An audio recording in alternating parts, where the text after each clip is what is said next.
હા રવિ, સાહેબ. ઓલું હા. ગઈકાલ રાત્રે આ કિશન સાહેબે રજીસ્ટ્રેશન કર્યું ને, હમ.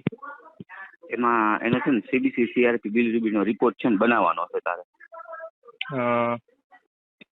એ કયું હેતલબેન હા, વાળું? જાદવ બોલો, સરનેમ છે લગભગ. હેતલબેન જાદવ.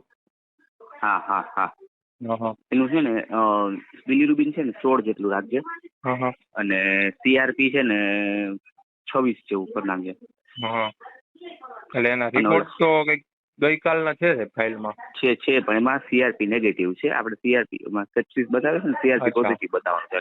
હવે ઓલું બીજું એક અત્યારે આવ્યું હમણાં રેખાબેન વાળું પેશન્ટ. હા હા હા હા, એનું રેખાબેન વિજયબેન બોલતા. હા હા, એમાં એમાં શું એમાં કયું પેકેજ રાખવું? ક્રિટિકલ. ક્રિટિકલ ના આમાં કઈક આરડીએક્સ બતાવ્યું એટલે એનો એક્સરે ની. એક્સરે છે ને, એક્સરે એકચ્યુઅલી પાડો હોય તો જોઈએ આપણે, અને તો એવું હોય તો એક છે ને બનાવી નાખો ને એક. તો ત્યાં બાળકોને જે સ્ટેબલ બાળક હોય ત્યાંથી એમ્બ્યુલન્સમાં લઈ આવતા, સાવ સ્ટેબલ બાળક હોય તો એમનામાં એડમિટ કરી એના ખોટા રિપોર્ટ ને ખોટા એક્સરે બનાવી ત્યાં આયુષ્યમાન યોજના ચાલતી હતી.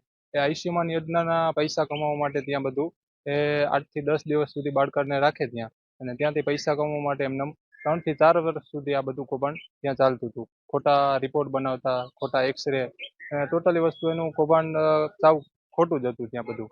તે પછી અમને ખબર પડી કે ભાઈ આ બધું ખોટું ચાલે છે, ત્યાંથી અમે નોકરી છોડી દીધી. અમે ત્યાંથી પુરાવામાં તો જે એમના રિપોર્ટ છે, એક્સરે છે, એમનું chat call recording totally proof છે મારી પાસે. હવે બાળકનો જે સેમ્પલ હોય એનું લીધેલું એ મંગલમ લેબોરેટરીમાં મોકલતા. મંગલમ લેબોરેટરીમાંથી સાવ બાળકનો નોર્મલ રિપોર્ટ હોય તો ત્યાંથી એમને એડિટ ત્યાંથી જ કરાવી દેતા હતા.